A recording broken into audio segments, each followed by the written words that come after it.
Printing in general it's a collection of manufacturing processes that are all based around taking a digital design and making it out of some material by building it up layer by layer or in some kind of additive process. And what's the kind of the most unique or powerful thing about 3D printing is its ability to take any different digital design, almost any geometry, and make it without a lot of upfront cost or effort to create tooling or other things that you would normally need to create before you'd make the first of something. So 3D printing lets you customize things, make one of something, or change what you're producing at a moment's notice.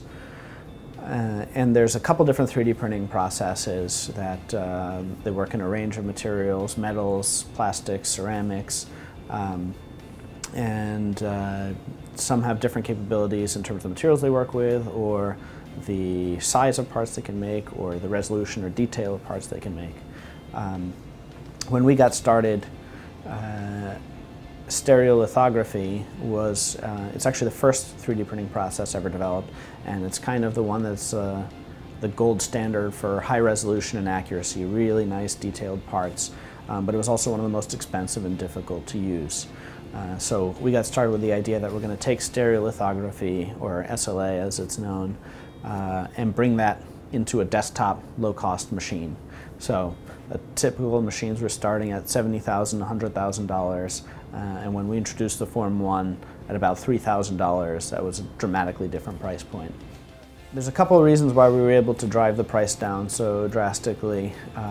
One is just redesigning the technology from the ground up, leveraging modern consumer electronics technology. We used a laser source that was actually developed for Blu-ray disc players, and the legacy 3D print technology was designed in the 80s and 90s and hadn't really been updated to take advantage of this new technology.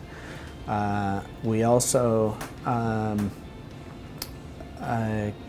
aimed for a lot higher volume, so we believed that there would be a lot larger market than there was today. So we designed a product that made sense to make in tens of thousands, which no one was making professional 3D printers at that level. No one other than us is making professional 3D printers at that volume today as well. And that took a little bit of a leap of faith that there's going to be a bigger market if we can build this product.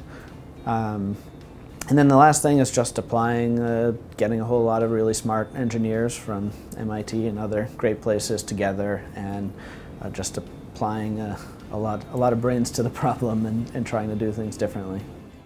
We kind of built this first version of the product, and we launched it very quickly on Kickstarter, and we had this really successful Kickstarter campaign, and then within a month of that we actually got a call from the CEO of the largest 3D printing company in the world, 3D Systems, and this was many months before we had even shipped a single unit, and he said, "We're suing you for patent infringement. We own all this technology and you're infringing on it."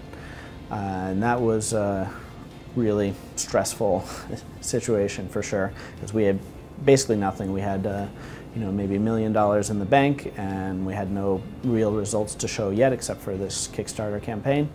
And so I like to say that that sort of like doubled the difficulty of everything we had to do after that. All the kind of common wisdom we got from lawyers and mentors and whatever was you're not going to be able to raise more money while you have this going on. You're not going to be able to hire people because they're going to be afraid of the future of the company, and even your customers are going to be wary of a company that's being sued. And all that was true, but we managed to push through and did all those things, sold more printers and hired more people and raised more money, and ultimately we weren't infringing on the technology, and those patents were expiring in a short time period anyway. So we managed to actually build that company with that going on, and got past that lawsuit. And today, all those patents are expired, so it's all behind.